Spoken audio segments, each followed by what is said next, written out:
Bismillahirrahmanirrahim. Assalamualaikum warahmatullahi wabarakatuh. Alhamdulillahirabbil alamin. Rabbi shrah li sadri wa yassir li amri wahlul 'uqdatam min lisani yafqahu qawli. Bapak Ibu yang saya hormati, para ulama, Bapak semuanya yang saya hormati tanpa kecuali, izinkan saya ini membacakan buku ya. Bisanya menulis, ya, baca yang ditulis. Saya terinspirasi ini. Kadang di antara kita itu selalu berpikir punya anak soleh, dan itu nggak salah, karena sebaik-baik makhluk itu banyak yang tahunya itu malaikat dan seterusnya. Padahal orang soleh itu sebaik-baik makhluk. Dalam Al-Quran disampaikan, barang siapa orang beriman dan beramal soleh, dia adalah orang soleh. Dan barang siapa orang beriman dan beramal soleh, itulah sebaik-baik makhluk. Jadi saya teringat masa kecil saya di desa. Setiap kita lewat tuh, cucu, le, so dadi wong soleh ya. Gitu. Setelah gede kok lingkungan mengajarkan dadi wong sugih yo. Gitu. Dadi wong sing sukses. Sukses tuh indikatornya yang tangible. Di lingkungan saya di Lampung sana saya dibesarkan ya. Jadi indikatornya tangible yang nampak. Nah, ini saya mau menyampaikan sebagai pengganti gitu ya. Halaman buku saya 181 ini ada 600 halaman ini. Karena hobinya baca, outputnya nulis. Ya, kemudian nggak hobi bicara sebenarnya. Ini di halaman 179. Manusia itu diminta untuk berpikir sebelum bertindak. Karena yang membedakan manusia dan makhluk yang lain banyak hal, satu di antaranya adalah kualitas berpikirnya. Nah, persoalannya diminta berpikir tentang apa menurut Islam. Ini tidak ada kalimat saya di sini. Semuanya 100% Al-Quran, saya hanya memulung ayat demi ayat, saya kumpulkan, kemudian memberi keberanian untuk memberi judul. Pertama, suruh berpikir tentang ayat-ayat Allah kita itu. Coba, kebanyakannya kan berpikir tentang rezeki kan. Setiap perbuatan tergantung niatnya cari rezeki. Mesti kita harus aktif. Padahal ada energi yang diberikan, itu pasif. Maka kita disuruh milih, punya rezeki dari active income atau dari passive income. Itu teorinya Robert Kiyosaki dari Jepang. Ternyata ruhnya Islam. Orang yang mulia itu nggak usah cari rezeki. Gimana rezeki kita undang datang. Itu yang namanya passive income ya. Itu bisa didapatkan dari apa coba? Dari jiwa entrepreneurship dan dari anak-anak yang soleh. Anak soleh kan mendatangkan rezeki bagi orang tuanya. Karena rezeki anak soleh itu terletak pada orang tuanya. Jadi orang tuanya nanti diberi mudah. Duk, jadi wong soleh ya. Tugasnya doain Bapak Ibu.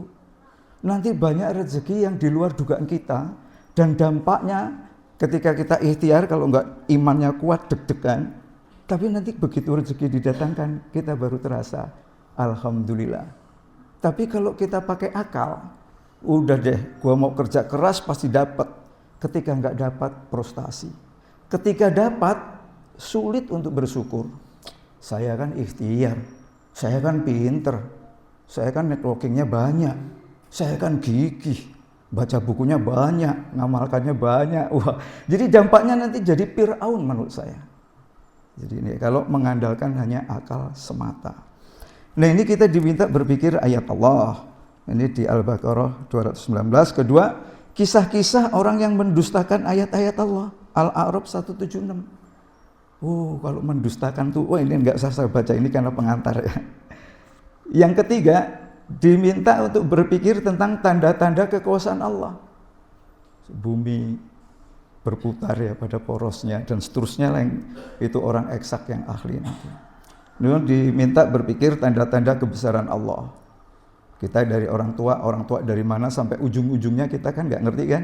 Apa kalau nggak dipasrahkan pada kitab yang paling suci? Kitab buatan manusia itu nggak ada yang menyebut kitab suci. Mesti ada daftar pustakanya. Itu menggambarkan kelemahan sebenarnya. Selain kekuatan. Kekuatannya banyak referensi, banyak baca. Kelemahannya berarti karena didukung banyak orang. Nah, jadi gitu ya. Kemudian diminta berpikir perumpamaan yang dibuat oleh Allah. Nah, saya ingin fokus di halaman berikutnya. Kita ini hidup diminta mencari apa? Ini di sini ada 3 hal, ya. Dari surat Al-Maidah 35, Al-Qasas 77, dan Al-Jumu'ah 10. Jadi diminta mencari jalan untuk mendekatkan kepadanya. Hai orang-orang yang beriman, bertakwalah kepada Allah dan carilah jalan yang mendekatkan diri kepadanya, dan berjihadlah pada jalannya supaya kamu mendapat keberuntungan. Jihad saya menerjemahkan sungguh-sungguh dimanapun kita berada. Bisnis harus sungguh-sungguh, jadi ASN harus sungguh-sungguh. Saya itu daftar sekali jadi ASN, nggak diterima. Sudah, nggak daftar, biarlah. Sudah berulang takdirnya. Istri saya juga begitu. Daftar, nggak diterima, udahlah Pak, terus wira swasta, jangan. Tugas wanita di rumah, Ibu memberi doa Bapak aja. Sudah begitu. Jadi simple ya. Jadi cari jalan mendekatkan diri padanya. Yang kedua, carilah pahala negeri akhirat. Coba pahala akhirat. Suruh melompat. Allah itu kita diajari melompat. Hidupnya di dunia kok carinya pahala akhirat. Itu sebenarnya kita diajari jadi orang canggih, berpikir visioner. Ya, menurut saya ya. Jadi yang ketiga kita diminta untuk mencari jalan kepada Tuhan. Nah, ini. Jadi ini ada di Al-Isra 57. Kemudian yang kedua di An-Naba ini, mencari penghidupan di siang hari. Nah, Pak, terus kalau malam hari gimana gitu ya. Selama tidak mengabaikan sholat, di mana sholat itu ibadah lebih utama dari ibadah-ibadah lainnya, itu kondisional. Misal dokter jaga malam, misal satpam tugas malam, perawat tugas malam. Jadi 24 jam itu ada orang senang, ada orang susah. Iya kan? Jadi maka harus ada aktiviti. Tapi itu aktiviti yang insidental gitu ya. Kan mayoritas siang tahu orang kerja tahu. Yang malam kan sedikit. Nah, yang sedikit itu untuk itu. Ini jadi kemudian kita diminta untuk berlomba-lomba. Nah, setelah mencari tadi itu ya, mencari jalan untuk mendekat pada Tuhan, cari pahala akhirat, cari karunia Allah, dan berzikirlah. Orang yang berzikir menurut hadis akan diberi lebih banyak, lebih utama daripada orang berdoa. Terus ada yang protes, Pak, kalau gitu nggak perlu berdoa. Jangan. Doa adalah senjatanya orang mukmin. Jadi doa itu harus meminta. Bentuk kita itu lemah di hadapan Allah. Tanpa pemberianmu nggak dapat. Tapi kalau nggak diikuti zikir, setelah dapat jadinya Fir'aun. Karena doa itu ciri-ciri orang egois. Memikirkan tentang dirinya sendiri. Kalau cuma berdoa, maka genapilah berzikir. Habis sholat itu jangan langsung pulang. Ini rumahnya Allah loh ini. Saya jadi kalau ngelihat habis sholat di masjid itu ada yang tergesa-gesa. Moga-moga ada kepentingan lain yang mendesak. Mendesak itu di luar kendali kita ya.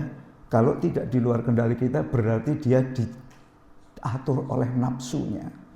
Penting, jadi habis sholat itu jangan pulang. Zikir kita akan diberi lebih banyak daripada orang yang meminta berdoa.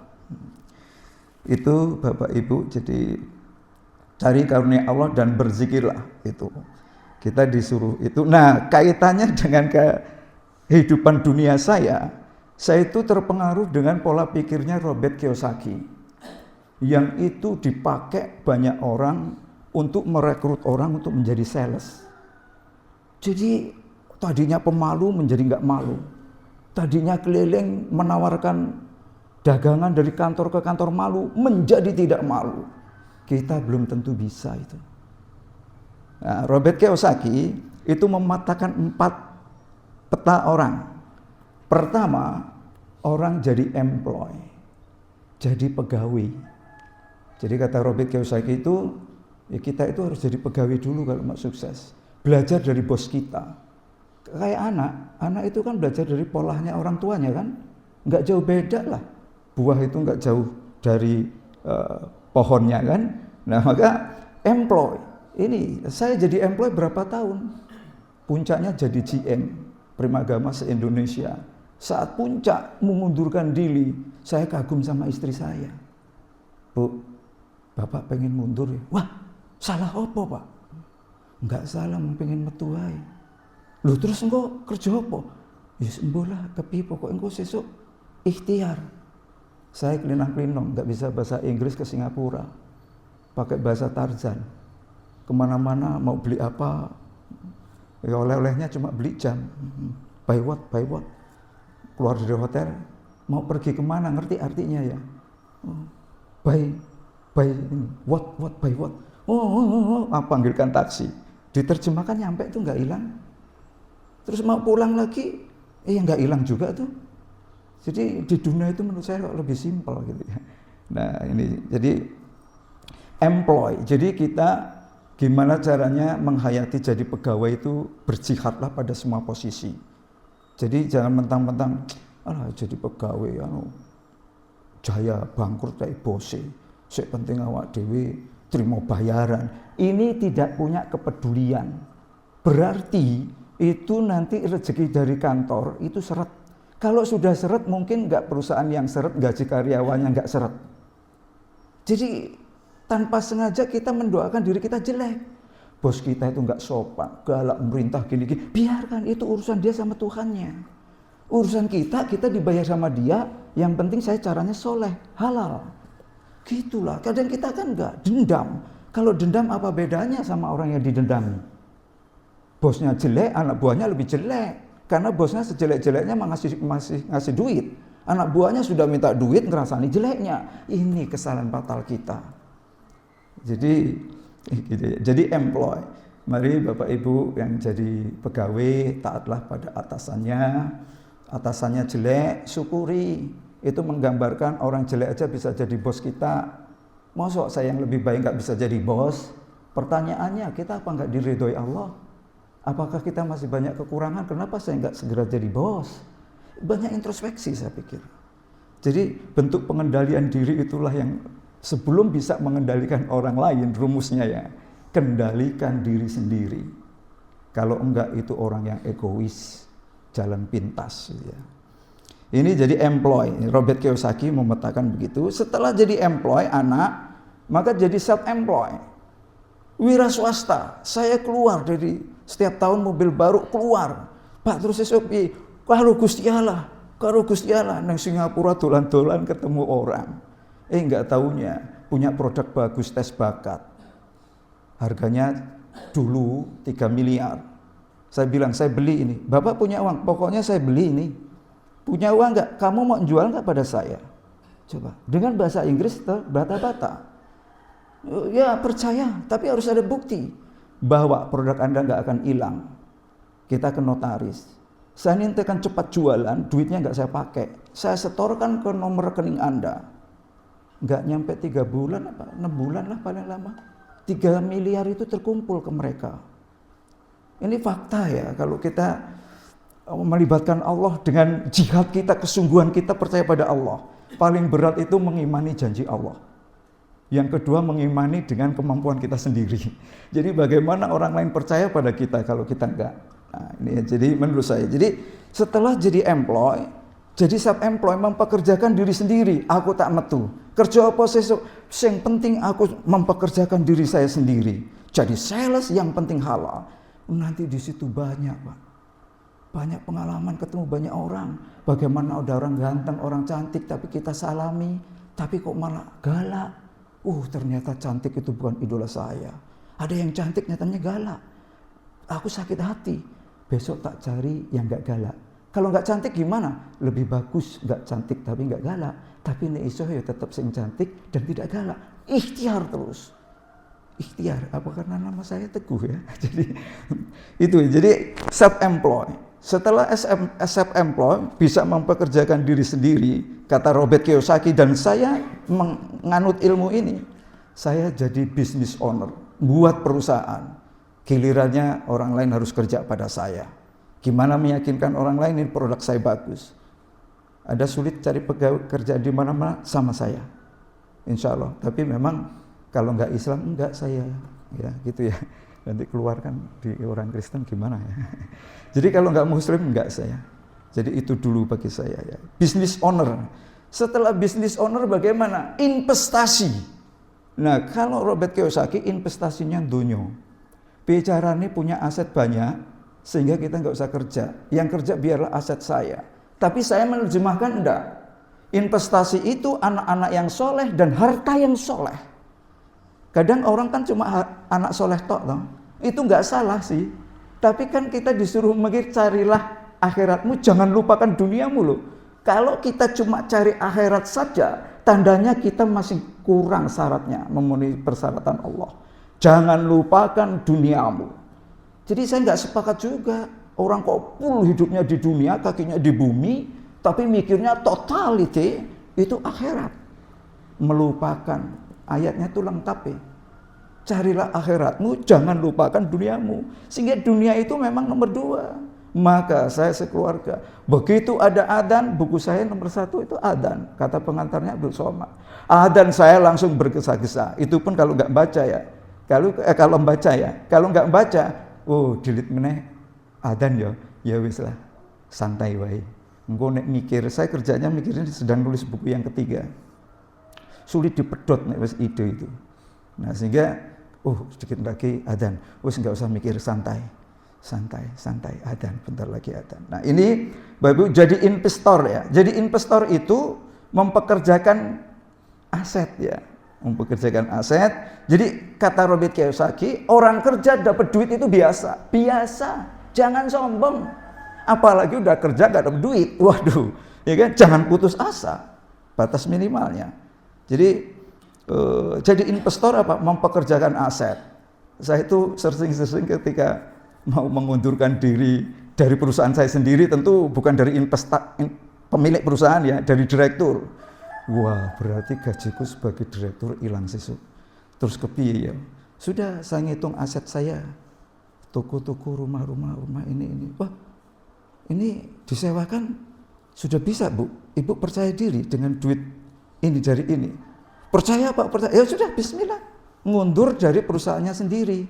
Nah, ini Bapak Ibu, jadi mari kita punya investasi yang soleh, harta yang soleh, dan anak yang soleh. Jadi kalau Robert Kiyosaki nggak menyarankan punya anak soleh. Harta sebanyak-banyaknya, yang kerja kekayaan kita jangan kerja, kita main piknik wisata keliling dunia, tadabbur alam. Mereka mementingkan tadabbur alam, kita tadabbur ilmu dan tadabbur alam. Goal settingnya dapatnya akhlak karena ilmu agama toh. Nah, dan Rasul tidak diutus kecuali membenahi akhlak. Demikian dari saya, banyak omong, banyak salah, tapi disuruh jadi pembicara nggak ngomong lebih salah. Demikian, terima kasih, semoga bermanfaat. Ada tutur kata yang kilap dari saya, mohon dimaafkan. Wabillahi taufiq wal hidayah. Assalamualaikum warahmatullahi wabarakatuh.